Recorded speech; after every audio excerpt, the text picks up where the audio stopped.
안녕하세요. 저는 사업하는 남편을 내조하며 아이들을 키우고 있는 가정주부예요. 저희 시댁은 사업을 크게 하는 집안인데 시아버님 뜻에 따라 장남인 남편이 사업을 이어받게 돼 있다 보니 항상 바쁜 남편으로 인해 제가 남편 대신 시부모님을 자주 찾아뵙고 있답니다. 시모와는 딸처럼 아주 가깝고 돈독하게 지내는 사이예요. 제가 이런 말을 하면 시모와 사이좋기가 어디 쉽냐면서 주변에서 다들 신기해하고 또 한편으론 힘들지 않냐며 걱정해주기도 하는데요. 그래도 시부모 잘 모신다고 저한테 무척 고마워하고 칭찬해주는 남편의 말 한마디에 힘이 나서 어른들한테 잘해서 나쁠 게 없지 하고 생각하게 된답니다. 그런데 시집간 딸은 출가 외인이라는 말이 맞는가 봐요. 정작 친정에는 자주 왕래하지도 못하는 상황이거든요. 그래도 저희 친정 부모님들께서는 제가 시댁 식구들과 잘 지내며 사니까 그거 하나만으로도 항상 더 바랄 게 없다고 말씀해 주신답니다. 언제나 저를 위해 주시는 친정 부모님께 늘 감사하고 죄송할 뿐이죠. 이렇게 화목하게 잘 지내던 저희 가족에게 믿기 힘든 꿈 같은 일이 생겼어요. 갑자기 저와 남편은 시부모님으로부터 완전히 신용을 잃어버리게 됐고 결국 시댁에서 퇴출까지 당하게 돼버렸답니다. 성품까지 좋은 시부모에 안정적인 집안 맏며느리로 주변 사람으로부터 충만받고 살던 저. 그리고 집안 사업을 이어받을 능력 있는 남편. 하지만 저희는 하루아침에 힘들게 일용직을 하며 하루하루 살아나가는 그야말로 하늘과 땅 차이로 완전히 달라진 삶을 살게 되었는데요. 이게 다 도련님이 결혼을 하게 되면서 저희의 삶이 완전히 바뀌어버리게 된 거랍니다. 이기적인 인간의 욕망, 욕심의 끝이 무엇인지를 아주 잘 알게 해주는 저희의 리얼 스토리. 한번 들어보실래요? 인상도 너무 사납고 어딜 봐도 우리 집 식구가 될 제목이 못 돼. 아니 너는 느닷없이 여태 아무 관심도 없다던 결혼을 한다고 이 난리라니? 도대체 번갯불에 콩 구워 먹는 것도 아니고 언제는 독신주의자라고 그렇게 동네방네 아주 선포를 하고 다니더니 왜 그러는 건데? 응? 너 왜 갑자기 그 말도 안 되는 결혼을 하겠다고 야단이냔 말이야. 야단이. 엄마, 하루에 12번도 더 바뀌는 게 사람 마음이라는데 아들이 평생 혼자 살았으면 좋겠어? 결혼해서 손자 손녀 보면 엄마 아버지도 훨씬 좋을 거 아니오. 아, 그래 뭐. 주변에 친구 녀석들 결혼해 사는 거 보니 하나같이 사내 마내 집에 들어가기 싫어서 허구한 날 회식 핑계 대며 약속 만들어 늦게 들어갈 궁리나 하고 그러긴 하더라. 아 맞다. 찬우. 엄마 찬우 알지? 그 자식은 아예 지 와이프가 세상에서 제일 무섭다는 거야. 그래서 내가 와이프가 왜 무섭냐고 했더니 뭐라더라? 암튼 말로 표현할 수가 없다나? 그냥 숨만 쉬고 가만히 있어도 무섭다는 거야. 참나. 이러니 내가 무슨 결혼이란 걸 하고 싶다는 생각이 들 수 있었겠냔 말이지. 그러니까 그랬던 네가 왜 갑자기 결혼을 한다고 이 난리냔 말이야. 그것도 어디서 전혀 말도 안 되는 애를 데려와서는 서로 다 잘 맞는 사람끼리 만나서 결혼해도 사내만해하는 게 부부라는 건데 이건 처음부터 머리카락 한 오라기만한 것조차 별 봐줄 게 없는 애를 너 설마 그건 아니지? 거기까지는 아닌 거지? 우리 엄마 또 무슨 상상을 하셔? 거기까지가 뭔지는 잘 모르겠지만 아마 아닐걸? 난 내가 더 중요하거든. 애를 갖더라도 신혼은 좀 즐기다 가질 거니까 그런 걱정은 마시고. 일단 엄마 맘에 들어야 하는데 그게 좀 걸리긴 하네. 그런데 그렇게 따지면 형수는 그럼 처음부터 엄마 맘에 쏙 들었어? 그것도 아니잖아. 형수 학벌이 형에 비해 좀 기운다고 엄마 그거 가지고 툴툴댔잖아?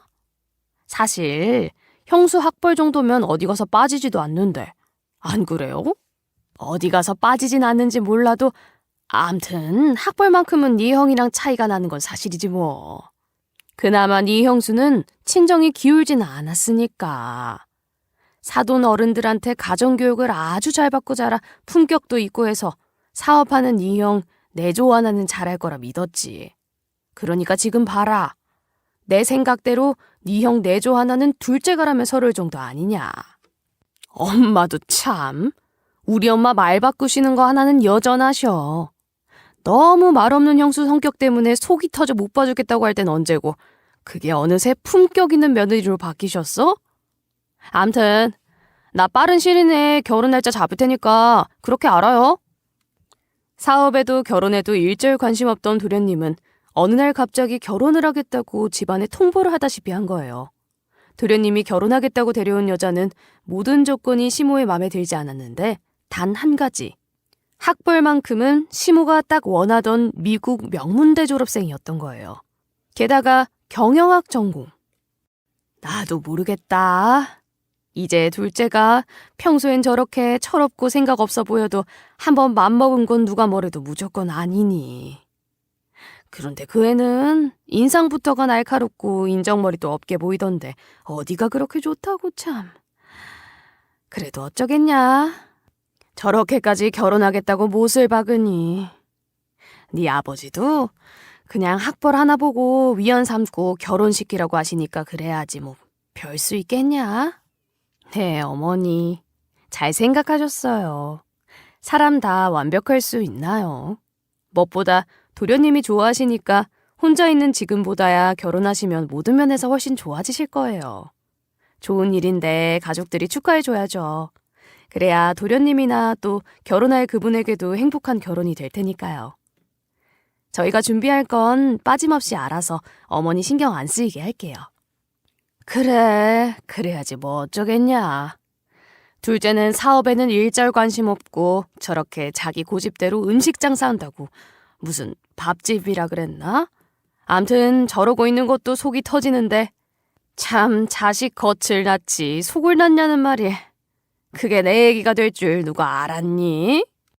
제가 결혼할 땐 저의 학벌이 시모의 성에 차지 않아 좀 탐탁지 않아 하셨었는데 도련님과 결혼할 동서될 사람은 학벌 하나 보고 결혼을 승낙하시게 된 셈이 됐어요.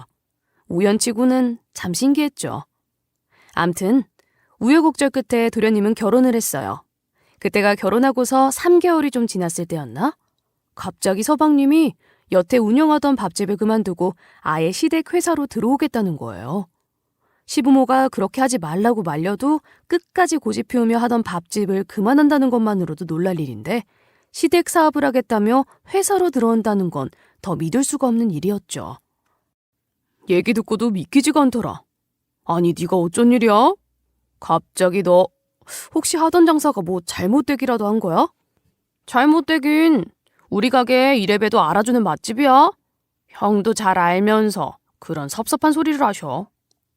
그냥 생각해보니 평생 부모님 뜻 안 따르고 여태 내 멋대로 산 불효자였는데 이제 결혼도 했으니 부모님 원하시는 대로 나도 효자 소리 한번 들어보려고 그러지. 결혼하더니 드디어 철나는 모양이네. 암튼 잘 생각했어. 그럼 회사로 들어와서 본격적으로 일해보겠다는 거 정말 진심이란 거지? 난 너무 진심인데 왜 사람들이 내 말을 안 믿어주지? 여태 내 이미지가 너무 망난이었나? 암튼 형, 앞으로 형이 나 좀 잘 가르쳐줘. 혹시 알아? 내가 누구보다 더 든든하게 형을 받쳐주는 임원이 될지. 온통 사박이 적일 텐데. 안 그래? 야, 우리 엄마 이 소식 들으시면 너무 좋아서 펑펑 우시는 거 아니야? 응? 아, 혹시 벌써 알고 계신 거야? 제일 먼저 형한테 말하려고 이렇게 직접 회사로 찾아온 거야. 그리고 가장 중요한 거, 일할 땐 가족이라도 공은 공, 사는 사. 그동안 우리 엄마 양반은 못 되시겠네? 전화 들어온다. 그래, 나다. 내일 아버지 정기검진 날이신 거 알지? 네 형수는 내일 네 형이랑 거래처 이사장네랑 같이 식사 약속이 있으니까 네 처가 아버지 좀 모시고 같이 다녀와야겠어. 그나저나 얘는 어제부터 전화를 계속 안 받는구나. 너희들 무슨 일이라도 있는 거니? 아, 어젯밤에 샤워하다가 전화기 물에 빠뜨렸어, 그 사람. 그래서 지금 술이 들어갔어요. 우리 엄마 답답하셨겠네. 그리고 무슨 일은 딱히 없고 놀랄만한 일이 있긴 해. 엄마가 그토록 원하던 거 제가 이제 해드리려고요. 저 이번 주부터 회사에 들어오기로 했어. 엄마 둘째 며느리가 그래야 한다고 귀에 못이 박히게 얘기를 하더라고. 형 혼자 이렇게 큰 사업 이끌어가기 힘들 거라면서. 형도 형이지만 여태 엄마 소원이셨잖아. 지금 막 형한테 얘기하고 나가는 참인데 어떻게 하시고 전화를 딱 하셨네? 뭐? 작은 애가 너한테 그런 말을 했어? 그게 정말이냐? 아유, 굼벵이도 구르는 재주가 있다더니 어떻게 평생을 꼼짝았던 너를 이렇게 하루아침에 바꿔놨다니? 이래서 역시 사람은 머리에 든 게 중요하다니까. 서방님은 집안 사업엔 전혀 관심이 없었어요. 머리 아프고 힘든 건 딱 질색이라면서 말이죠. 요리하는 게 취미라 간단히 먹기 좋은 밥하는 작은 식당을 하면서 그게 삶의 낙이라고 했었으니까요. 시모가 오냐오냐 키운 탓에 자기 자신밖에 모르는 정말 철없는 막내 아들 그 자체였죠. 하고 싶은 것만 하고 하기 싫은 건 절대 안 하는. 그랬던 서방님이 결혼 후 동서의 설득에 의해 집안 사업에 관심을 보이기 시작한 거예요. 그러니 다들 놀라지 않을 수가 없었던 거죠. 동서는 미국 명문대 경영학과를 나온 사람이라 시댁 어른들도 사업적인 부분에서만큼은 동서의 말에 신뢰하셨죠. 서방님이 본격적으로 집안 사업 일을 같이 하게 되자 명문대 경영학과 나온 며느리니까 무조건 도움이 되겠다며 시댁에선 오히려 멍석을 깔아주시는 분위기였어요. 그런데 아주버님 말이야. 유통 쪽으로는 실적이 그렇게 좋지 않던데. 그거 이번 참에 당신이 한번 맡아보는 게 어때? 뭐? 내가? 유통은 형이 맡아서 하고 있는 건데 같이 도와주는 거면 모를까. 그걸 내가 아예 맡아서 하는 건. 아이, 아버지가 허락하실 리도 없고 특히나 유통은 처음부터 아버지가 형한테 맡기신 거라 그렇게는 안 될 거야. 그리고 형 입장도 있는데. 누구한테 맡겼느냐가 지금 중요한 게 아니잖아. 자선사업 아니고 돈 벌어들이자고 하는 게 사업인데. 요즘 유통 쪽이 다들 불황이잖아. 단지 아주버님이 맡으신 거니까 그냥 보고만 있자는 거야? 그건 아니지, 여보. 우리가 남도 아니고 잘해서 회사를 더 일으킬 생각을 해야지. 아닌 걸 알면서도 모른 척 한다는 건. 생각해봐. 어떤 게 더 회사를 위한 일일지. 그리고 당신한테는 경영학 전공한 내가 있잖아. 그런데 무슨 걱정이야? 내가 알아서 잘 도와줄 테니까 당신이 맡아서 잘 해봐. 그래서 대박 나면 아버님, 어머님도 얼마나 당신 대견해 하시고 기뻐하시겠어. 그리고 아주버님네도 정말 회사를 아낀다면 누구보다 더 좋아하시지 않겠어? 안 그래? 아버님께는 내가 잘 말씀드려 볼 테니까 그런 걱정은 하지 말고. 그런데 서방님이 회사에 들어오고서부터 회사 내부 구조조정까지 모든 게 완전히 바뀌기 시작했어요. 이런 일은 시아버님이 회사를 창업한 이래 처음 있는 일이었죠. 어머니, 속상하시겠어요. 이런 말씀 드리기가 정말 몇 날 며칠 고민 많이 하다가 어렵게 말씀드리는 건데요. 저도 처음엔 아주버님이 실수하신 건가 생각했는데 알고 보니 이게 다 형님이 아주버님한테 입김을 넣으신 거였더라고요. 형님네 친정에서 하는 금육종 일이 요즘 좀 어렵다잖아요. 그래서 일부러 형님이 우리 회사 유통자금을 형님네 친정 쪽으로 융통해보려고 했던 모양이더라고요. 아우 참, 이런 말씀 드리려니 제가 다 얼굴이 화끈거리네요. 어머니, 그래도 지금이라도 이렇게 아시게 됐으니 다행이죠 뭐. 그날 백화점 화장실에서 형님이 형님네 친정엄마와 통화하는 소리를 제가 거기서 들었기에 망정이죠. 사실 그날 몸이 좀 고단해서 그냥 집에서 쉴까 하다가 나간 건데 안 나갔으면 정말 어쩔 뻔했어요? 안 그래요, 어머니? 세상에, 내가 지금 심장이 너무 뛰어서 네가 하는 얘기 가만히 듣고만 있었는데도 이렇게나 숨이 차는구나. 어쩐지 요즘 계속 유통 쪽 매출이 안 좋다는 얘기가 돌길래 이상하다 싶더니만 어쩜 그렇게 순한 양의 얼굴을 해가지고는 우리 집안 돈으로 친정 미끄러지는 거 매일 궁리나 하고 있었다니. 형님이 워낙 효심이 지극하고 친정 부모님한테도 아주 극진하시잖아요. 그런 형님 입장에서 여태 친정 힘들 때마다 설마 모른 채 하셨겠어요? 당연히 알아서 도와드렸겠죠. 그러니까 이제라도 저희한테 유통 맡기시면 앞으로 이런 일은 없을 거예요. 저희 믿으시고 이제 너무 속상해 마세요, 어머니. 아버님께서도 형님이 그러신 거 아시고는 화가 많이 나셨더라고요. 아버님께서 유통 문제는 이따 저녁에 어머님이랑 이야기해 보신다고 하시던데. 그럼 이제 그이한테 유통 맡기시는 거죠, 어머니? 내가 참 입이 써서 더는 말이 안 나오는구나. 친정으로 시댁 자금이나 야금야금 빼돌릴 생각하는 큰애보다 미국에서 경영학 공부한 네가 훨씬 더 잘 알지 않겠냐. 믿는 도끼에 발등 찍힌다더니. 아유. 그럼 네가 앞으로는 네 남편 잘 도와서 한번 제대로 이끌어봐. 밥하고 빨래하고 집안일만 신경 쓴다고 내조가 아닌 거야. 사업하는 남자 잘 되게 하려면 여자도 어느 정도는 알아야 해. 그게 바로 네가 해야 하는 내조 아니겠냐? 동서는 제가 맏며느리로서 시댁 어른들께 인정받는 게 항상 눈엣 가시였어요. 그래서 아예 도련님이 회사를 맡아 경영하게 해서 저와 남편을 시댁 어른들로부터 눈밖에 나게 만들 작정으로 일부러 온갖 거짓말을 해가며 시어머니와 저를 이간질시켰더군요. 결국 서방님은 내 남편이 맡고 있는 유통 쪽으로 들어오게 됐고 남편과 합류해서 같이 일을 하게 된 상황이 된 거죠. 그런데 동서는 그걸로는 성에 차지 않았는지 하루라도 빨리 내 남편을 아예 내몰아버리고 서방님이 완전히 유통사업을 독차지하게 만들려고 철저한 계획하에 아주 돌변을 했답니다. 형님, 소식 들으셨죠? 그이가 유통에 합류하게 되면서 수익이 엄청 올라갔잖아요. 진즉 이랬어야 하는데 그랬으면 그동안 회사에 그렇게까지 손실은 없었을 거 아니겠어요? 생각할수록 아까워서 그런데 제가 보니까 아주버님 경영 방식이 너무 소극적이시긴 한 것 같더라고요. 사업은 뭐니 해도 크게 해야 하는 건데 말이에요. 안 그래요, 형님? 글쎄, 무조건 크게 한다고 해서 매번 다 성공한다는 법은 없지. 그럼 누구나 다 처음부터 판을 크게 벌려서 하지 않겠어? 하지만 실제로는 하나하나 쌓아 올리는 게 사업이라 생각해 난.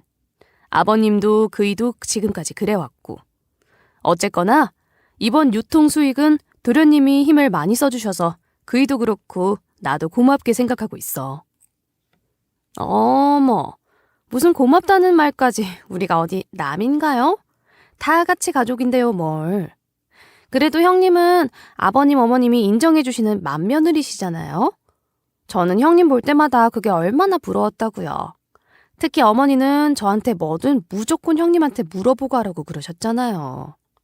뭐 지금은 안 그러시지만 그런 면에서 생각해보면 어쩌면 형님이랑 저랑 궁합이 잘 맞는 것도 같긴 해요. 안 그래요, 형님? 동서랑 내가 궁합이 잘 맞다니? 그게 무슨 뜻이야? 그게 무슨 뜻이냐면요, 형님. 앞으로 저희는 유통 맡아서 잘 키워가고 형님은 아버님, 어머님이 믿고 신뢰하시는 만큼 시부모님 잘 모시면 되지 않겠어요? 아주버님도 그동안 고생하셨는데 이제 물류관리나 쉬엄쉬엄 하시면 좋을 것 같고요. 저는 집안일이며 어른들 모시는 일엔 영 젬병이잖아요. 그렇죠, 형님? 동서는 이젠 아주 대놓고 자기네들이 유통을 맡을 거라는 뉘앙스를 마구 풍겼어요. 그러면서 시모로부터 인정받는 맏며느리인 제가 부럽다며 칭찬하는 척 하더라고요. 그 뒤로는 저와 남편에 대해 온갖 험담을 하고 다니면서 말이죠.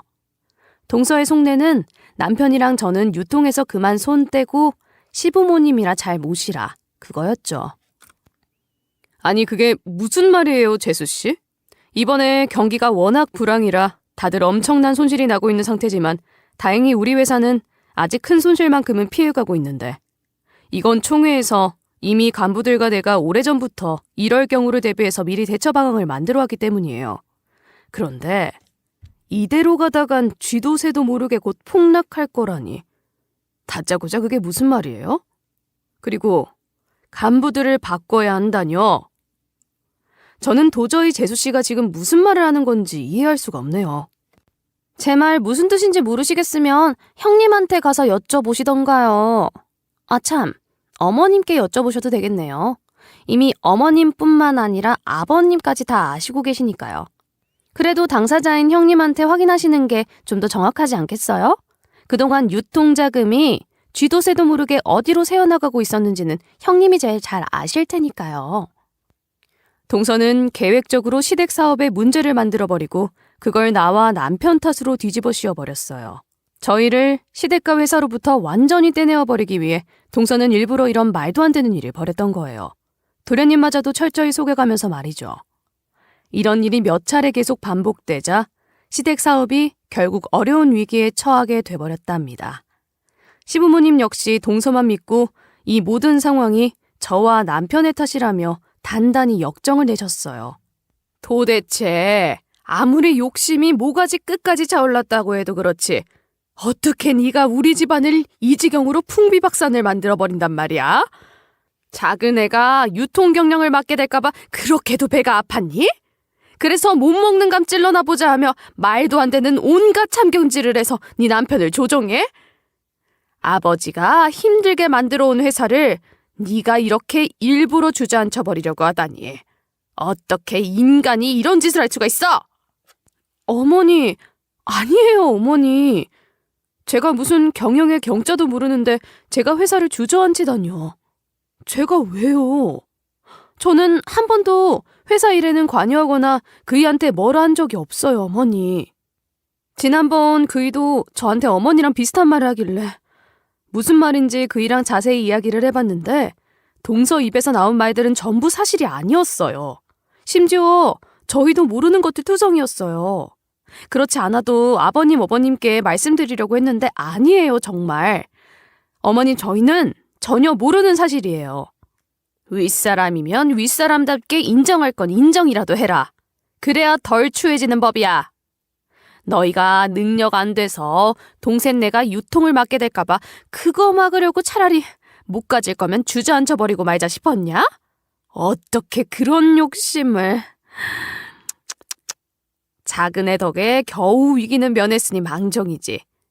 귀신이니 호랑이니 해도 인간이 제일 무섭다더니 어떡해. 남도 아니고 식구끼리 너희가 망쳐놓은 회사 작은 애가 살려놨으면 고맙다고 절이라도 해야 될 판에 그러지는 못할 망정 끝까지 오리발이냐? 그렇게라도 하면 너희들이 저질러 놓은 일이 덮일 거라 생각했어? 너 혹시 처음부터 작은 애가 미국에서 명무대 나온 게 배가 아팠던 건 아니냐? 윗사람이 돼서는 하는 꼴이 그래. 고작 친정으로 야금야금 시댁자금 빼돌리기나 하고 여태 친정 어려울 때마다 그래왔을 거 아냐. 아 참, 기가 막혀서 언제까지 내가 모를 거라 생각했어. 어리석기는 그래서 네가 한 짓이라는 게 결국 형제간 의나 갈라놓고 집안을 이 꼴로 만든 거냐? 내가 너 처음 시집 올 때 학벌 때문에 싫은 소리 좀 했다고 지금 보란듯이 안 갚음하는 거냐 뭐냐? 대체 꿍꿍이가 뭐냐고? 겉으론 어머니 어머니 하면서 머리 검은 짐승 좋게 보고 거둔 내 탓이지 그래. 한마디로 저희는 완벽하게 누명을 뒤집어 쓰게 됐고 그야말로 처참함 그 자체였어요. 동서가 계획적으로 빈틈없이 쳐놓은 덫에 걸린 저희의 말은 어느 누구도 들어주려고 하지 않았죠. 네? 아버지, 지금 그게 무슨 말씀이세요? 저희가 부도 낼 뻔한 거 재수씨 도움으로 막았다는 게 부도라니요? 저희가요? 아니, 그게 무슨 말씀이세요? 더 이상 긴 말할 거 없다. 모든 거 다 둘째한테 이임할 테니까 이제 너는 회사에서 그만 손 떼도록 해. 더 이상 그대로 뒀다간 회사뿐만 아니라 내가 형제들 간에 멱살 잡는 꼴까지 보게 생겼으니 어리석은 놈. 어떻게 네가 욕심에 눈이 멀어 내가 평생 피땀으로 이뤄온 회사를 몰락시킬 뻔한 것도 모자라 끝까지 네가 한 짓을 오리발 내밀고 네 동생한테 뒤집어 씌우다니. 재영이는 애초에 사업에 관심조차 없던 애였어. 너 알다시피 나가서 음식 장사한답시고 여태 그 말도 안 되는 밥 장사만 하며 살던 앤데 결혼하고 형 도와서 그동안 못한 효도 좀 해보겠다고 들어온 애를 회사에서 아예 내보내버리려고 그런 묘략질까지 하다니. 네 처랑 둘 다 당분간 연락도 하지 말고 근처에 얼씬도 마라. 결국 남편과 저는 집안 사업을 물려받기는커녕 시댁으로부터 신뢰를 잃게 됐고 완전히 퇴출당하고 말았어요. 저희가 퇴출당하고 나자 동서는 기다렸다는 듯이 그동안 일부러 동서가 만들어 놓은 시댁 사업의 위기를 도련님을 앞세워 잘 해결하는 것처럼 하며 미리 짜놓은 계획대로 위기에 몰린 회사를 다시 살렸죠. 시부모님은 완전히 동서네를 100% 믿게 됐고 결국 회사에서 가장 큰 부분을 차지하고 있는 유통사업은 도련님과 동서에게로 넘어가게 됐어요. 남편과 저는 동생네를 밟아가며 집안까지 말아먹은 불효자식 꼴이 되어 쫓겨난 후 맞벌이를 하며 어렵게 생활하고 있었어요. 하루아침에 완전히 바뀌어버린 생활도 처참하고 절망적이었지만 언젠가는 반드시 진실은 밝혀지겠지. 지금까지 조금도 거짓 없이 투명하게 살아왔는데 설마 이대로 인생이 끝이 날까? 그 믿음 하나로 절망 속에서도 힘내서 아이들 키우며 정말 열심히 살았어요. 처음엔 갑자기 뭐라도 하려니 무얼 해야 할지도 잘 모르겠더라고요. 저는 결혼 전부터 의상 디자인하는 걸 좋아했는데 그쪽 일을 해볼까 생각하던 중 예쁜 옷을 골라 띄어다 납품하는 일을 하기 시작했고 남편은 친구의 도움으로 임시직이긴 했지만 간단한 사무직 일을 하게 됐답니다. 그 당시 저희들에겐 자존심이고 뭐고 따지고 잴 것이 아무것도 없었어요. 남편과 저는 함께 어떻게든 이겨내려는 생각밖에 없었으니까요. 물론 친정에는 절대 단 한마디도 할 수 없었죠. 이런 사실을 아시면 화병에 친정 부모님이 잘못되시기라도 할까봐 겁이 났어요. 그래서 저희는 시댁에서 완전히 분리되어 나올 때 시댁 사업을 영원히 포기하는 대신 딱 한 가지, 저희 친정에는 절대 모르게 해달라는 게 저희의 마지막 부탁이었어요. 잘못한 것도 없는데 이런 부탁을 해야 한다는 것 자체가 억울하고 비참했지만 어쩔 수가 없었어요. 다행히 시댁에서도 그 약속만은 지켜주시더군요. 어느덧 시간이 지나 시모는 몸이 많이 안 좋아졌어요. 원래 당뇨가 있으셨지만 거의 완치가 될 정도로 많이 좋아지셨는데 최근에 다시 당뇨가 재발해서 건강이 안 좋아지셨더군요. 남편 밑에서 일하던 실장님을 통해 시부모님 소식은 간간히 전해드릴 수 있었어요. 그런데 생각하지도 못했던 시모로부터 저한테 연락이 온 거예요. 다 같이 밥이라도 한번 먹자고 시모가 직접 연락을 하신 겁니다. 이렇게 지나고 보니 내가 너희들을 몰라도 너무 몰랐구나 싶은 게 요즘은 가슴이 답답해서 숨을 쉬기도 힘이 드는구나. 작은 애는 맨날 아침 먹은 숟가락 놓기가 무섭게 나가서 하루 종일 쇼핑만 하러 돌아다니질 않나. 회사는 경기가 불황이라 그렇다는 핑계만 몇 년째 대고 있고 이게 도무지 어떻게 돌아가고 있는 건지 내가 내 눈 찌른 거나 마찬가지다 싶어서 어디 말도 못하고 있는 대로 속이 다 썩어서 당뇨까지 다시 또 이렇게 말썽이구나. 그렇지 않아도 몸이 많이 약해지셨다고 들었는데 어머니 너무 신경 쓰시지 마세요. 그러다 건강만 더 나빠지세요. 서방님이 알아서 잘 아시겠죠. 그럼 주말에 말씀하신 대로 늦지 않게 시간 맞춰 갈게요. 그때까지 몸조리 잘 하시고요. 우리가 나가고 난 후로 회사는 점점 기울어져 가고 있었고 그로 인해 시모는 건강이 많이 안 좋아진 상태셨어요. 시아버님도 회사 사정이 안 좋아지자 스트레스로 쇠약해지셔서 드시는 약만 해도 한 보따리라고 하더라고요. 미운 정인지 고운 정인지 모르겠지만 몇 년 만에 시모의 전화를 받으니 저도 모르게 마음이 울컥했어요. 그리고 오랜만에 시댁 식구들 다 같이 만나 식사를 하게 됐는데 들어왔던 대로 시부모님은 딱 보기에도 건강이 많이 안 좋아 보이셨죠. 식사 분위기가 다소 어색하긴 했지만 그래도 시부모님 얼굴 봐서 저희는 불편한 기색 없이 아무렇지도 않은 듯 자연스럽게 식사를 했어요. 그런데 제가 실수로 동서의 명품 옷에 김치 국물을 흘리게 됐고 순간 저는 너무 놀라서 미안하다는 말을 저도 모르게 했던 말 또 하고 계속하면서 황급히 동서의 옷을 닦아주고 있었어요. 그런데 그 순간 거지 같은 게 어디다 대고 비싼 내 옷에 더러운 손을 대는 거야. 이게 얼마짜리 옷인 줄 알아? 신경질 나 진짜. 어쩐지 몸이 뒤틀려 베베 꼬여버릴 정도로 여기 이 자리에 나오기 싫어 아주 죽겠더라니. 내 이럴 줄 알았어. 재수가 없어서 진짜. 저의 두 귀를 의심할 정도로 동서는 완전히 돌을 넘는 막말들을 쏟아내는 게 아니겠어요? 그런데 그 순간 본능적으로 남편이 일어나 동서의 뺨을 날려버렸죠. 동서는 철퍼덕하고 그대로 바닥에 내동댕이 쳐지고 말았어요. 누구 한 사람 뭐라 말 한마디 할 틈조차 없이 정말 순식간에 벌어진 일이었답니다. 그리고 온 가족 앞에서 남편은 동서의 실체를 다 까발려버렸어요. 미국 명문대? 경영학과? 어디서 들은 건 있어가지고 아주 그럴싸하게 스토리도 잘 만들고 연기도 제법 하셨더만. 중학교 때 가출해서 장기 무단결석으로 퇴학당하고 서비스업에서 평생 몸담으시고 살다가 이름부터 모든 걸 다 거짓으로 속여 집안이며 조건 철저히 사전조사해서 일부러 내 동생한테 접근해 결혼한 거. 그거 언제까지 숨기고 살 수 있을 거라 생각했어? 말해봐! 그게 대체 무슨 말이야, 형? 아무리 그래도 사람을 이렇게 패대기를 쳐버리고 거기다 지금 말도 안... 뭐라고? 서비스업? 형! 경우가 아니지 이건. 너무 심한 거 아니야? 형! 지금 제정신이야? 뭐 경우가 아니야? 내가 경우가 없는 사람이다 그 말이냐? 손 윗사람한테 거지 같은 거라 말하는 네 집사람한테나 가서 경우 따져 이 자식아. 참 어이가 없어서.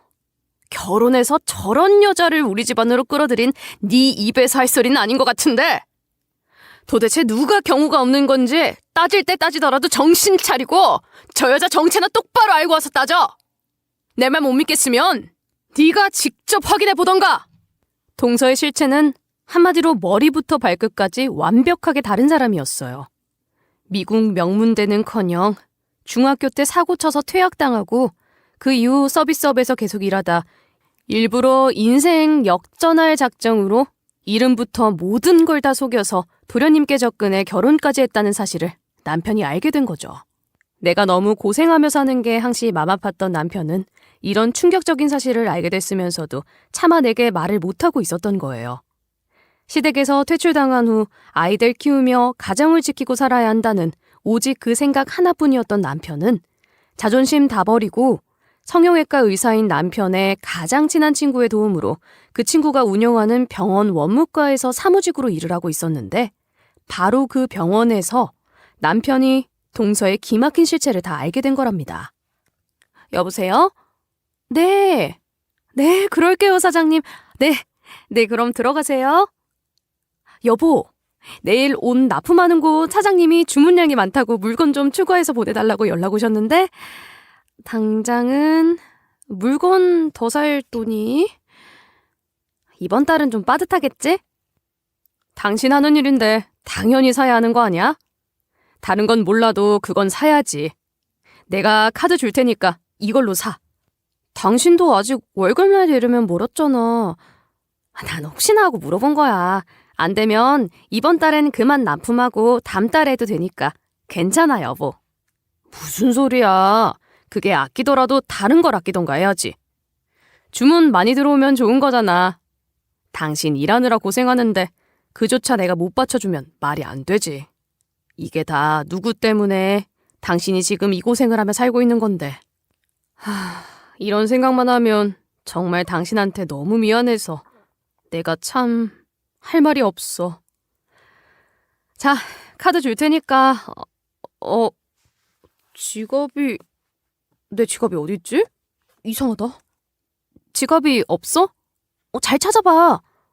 설마 어디 떨어뜨린 건 아니겠지? 아니면 병원에 놓고 왔나 보네. 지금은 너무 늦었고 내일 가서 한번 확인해봐. 당신이야말로 안 하던 일 하다 보니까 정신이 없겠지. 하긴 그래. 그것도 친구 병원에서 일하는 건데 말은 안 해도 당신 속이 오죽하겠어? 병원에 놓고 온 남편의 지갑이 동서의 비밀이 파헤쳐질 열쇠가 되어줄 줄은 정말 상상도 못했는데 결과적으로 남편의 지갑으로 인해 동서가 누구인지 실체가 밝혀지게 된 거였어요. 선생님, 어제 지갑 떨어뜨리셨던데 제가 여기 챙겨뒀어요. 아, 어쩐지 여기다 떨어뜨린 줄도 모르고 고마워요. 대신 오늘 간식은 내가 살게요. 어머, 안 그러셔도 되는데. 선생님 책상 밑에 떨어져 있어서 서랍에 넣어둔 건데요, 뭘. 그런데 저기 선생님, 지갑이 바닥에 떨어져 있었을 때 지갑이 열린 상태로 있었거든요. 그래서 본의 아니게 사진을 보게 됐는데요. 사진? 아, 그랬어요? 아, 동생이 결혼하고 재수 씨랑 전부 다 같이 처음으로 찍은 가족 사진이라 지갑에 넣고 다녔는데 일부러 열어본 것도 아닌데요, 뭘. 괜찮아요. 저기, 그럼 거기 동생분 옆에 계신 여자분이 동생이랑 결혼하신 분인 거예요? 세상에, 설마 했는데. 지갑을 주우면서 언뜻 봤는데도 낯이 익어서 한눈에 눈길이 가더라고요. 저희 병원에서 수술을 좀 크게 하셨던 분이라 기억이 났어요. 이런 말씀 좀 그렇지만 그분 이쪽 바닥에서는 이미 유명하신 분이라서요. 직업의 특성상 자주 성형을 하러 오셨거든요. 동서가 얼굴부터 전신 성형을 했었던 사실을 같이 근무하는 간호사님을 통해 알게 된 거였어요. 그리고 자동으로 이름부터 직업, 학벌까지 모든 게 다 거짓이라는 걸 알게 됐죠. 동서는 정말 단 한 가지도 거짓이 아닌 게 없었어요. 하필이면 동서가 성형하느라 주구장창 다니던 병원이 남편이랑 제일 친한 친구가 운영하는 병원이었다는 사실이. 참, 이래서 죄짓고는 못 산다고 하는구나 싶더라고요. 이것도 어찌 보면 다 동서가 우리를 시댁에서 내몰아버리는 바람에 밝혀진 사실 아니겠어요? 그날 남편은 간호사님의 말을 듣는 순간 너무 놀란 나머지 무서울 정도였다고 했어요. 평생 회사 사업, 가정 이런 것만 알고 살던 저희 입장에선 정말 또 다른 세상의 이야기를 듣는 것 같아서 충격적이지 않을 수 없었죠.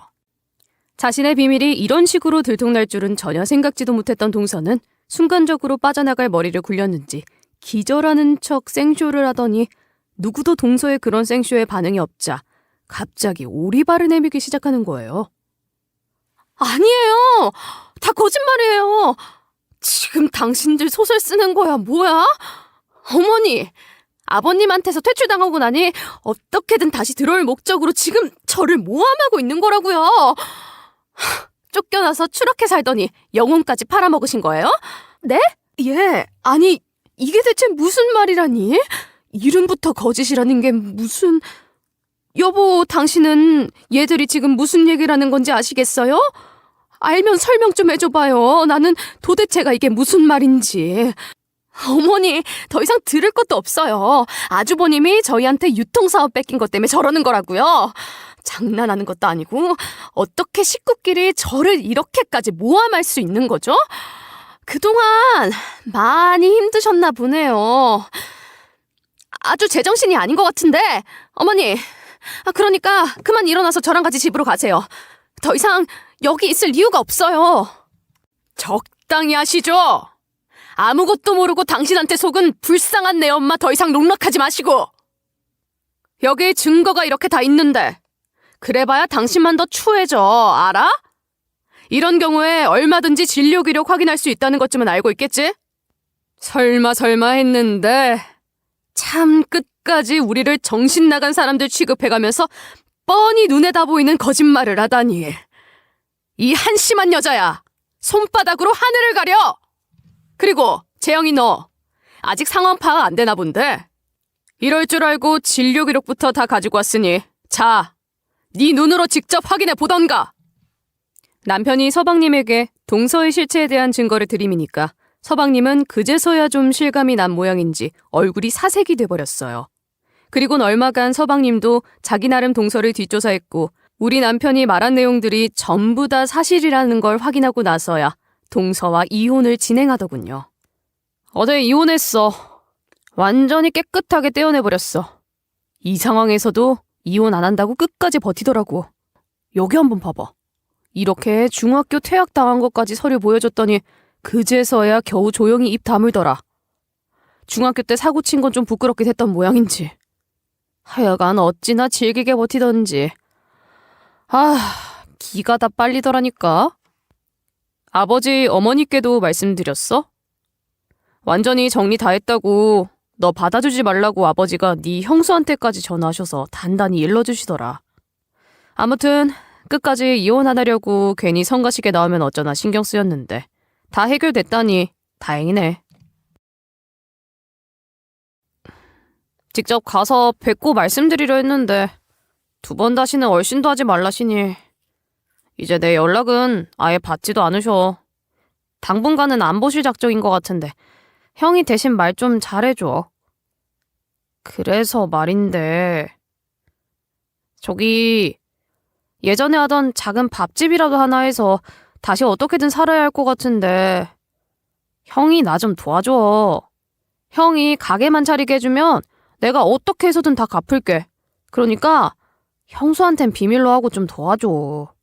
사실 말이야 바른 말이지. 어떻게 보면 나도 형이나 형수처럼 같은 피해자 아니야. 작정해서 사람을 속이자 치고 덤비는데 무슨 수로 그걸 당할 재간이 있어. 안 그래요? 자신의 이름까지 거짓으로 속이고 평생을 성형하면서 다른 얼굴, 다른 사람으로 모든 게 다 가짜, 가식인 채로 수많은 사람들 상대해가며 서비스업에서 몸담던 그 여자도 한심하지만 그런 여자와 결혼까지 한 너도 크게 다를 거 없다는 생각이 든다. 너는 그 여자에 대해 아무것도 몰랐다고 하지만 돈에 눈이 멀어 둘이 똑같이 합세해서 나뿐만 아니라 아무 죄 없는 네 형수한테까지 그런 말도 안 되는 누명을 씌우고 부모님과 이간질까지 시켜가며 우리를 아예 내쫓아버리기까지 했던 건 솔직히 너나 그 여자나 똑같이 뭘 그래. 아니 어쩌면 우리에겐 네가 더 큰 배신자일지도 모르지. 그러니까 지금 내가 널 도와준다는 건 나까지 네 형수를 배신하는 거나 마찬가지인 거야. 남편은 저를 봐서라도 도와줄 수가 없다고 하자 자신도 억울한 피해자라며 부모님한테조차 외면당한 마당에 형이 안 도와주면 누가 도와주겠냐며 작은 음식점이나 하나 차리게 돈 좀 해달라고 하루가 멀다 하고 조르다시피 하는 거예요. 도저히 안 되겠다 싶어 계속 이러면 양심도 없는 인간 말종으로밖에 안 보인다며 영원히 인연 끊기 전에 그만하라고 남편이 단호하게 거절하자 서방님은 자신의 뜻대로 안 되니까 욱해가지고는 이제는 또 이게 다 제 탓이라는 겁니다. 저를 찾아와서 삿대질까지 해가며 행패를 부리는 거예요.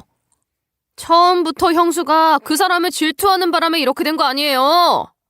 윗사람이면 윗사람답게 잘 다독여주지는 못하고 질투하고 경계나 하니 그 사람도 감정이 좋을 리 있었겠냐고. 형수가 좀 잘했어 봐. 내가 적어도 이 꼴은 안 됐어. 정말 기가 막혀서 인간이 어쩌면 저 지경까지 되나 싶더라고요. 제가 처음부터 동서를 질투해서 이렇게 된 거라나요? 무슨 말인지 막걸리인지 도대체 그런 여자한테 질투할 만한 구석이 어디인지 한번 물어보고 싶더라고요. 단순히 철없는 줄로만 알았던 서방님의 실체를 완전히 다 알게 된 우리는 정말 적이 확 떨어져서 아예 연락조차 멀리하고 있어요. 지금은 시댁사업 남편이 이어받아 예전보다 훨씬 더 잘 키워나가고 있고 이제야 시부모님도 우리를 더 믿고 의지하고 계세요. 아참, 시어머니 건강도 많이 좋아지셔서 돌아오는 봄에는 모시고 같이 가까운 곳에라도 여행 다녀올 수 있을 것도 같네요. 예쁜 꽃들 만개하는 봄날에 그래도 저의 진심을 아시고 먼저 연락해주신 어머니, 사진 많이 찍어드리고 싶다는 생각이 듭니다. 이번 일을 겪으면서 참 많은 걸 느끼게 됐는데요. 인간의 욕심과 이기심은 결국 스스로가 쳐놓은 덫에 빠지게 된다는 결과를 가져올 뿐이라는 사실을 알게 됐답니다. 지금까지 저의 길고 긴 이야기 들어주셔서 감사합니다.